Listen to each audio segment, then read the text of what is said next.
محمد رسول الله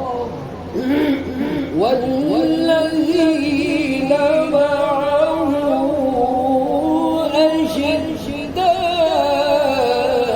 أشداء على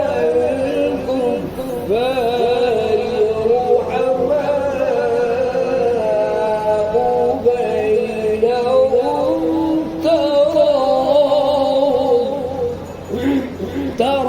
تراهم ركعا سجدا يبتغون فضلا من الله ورضوانا سيماهم في وجوههم من أثر السجود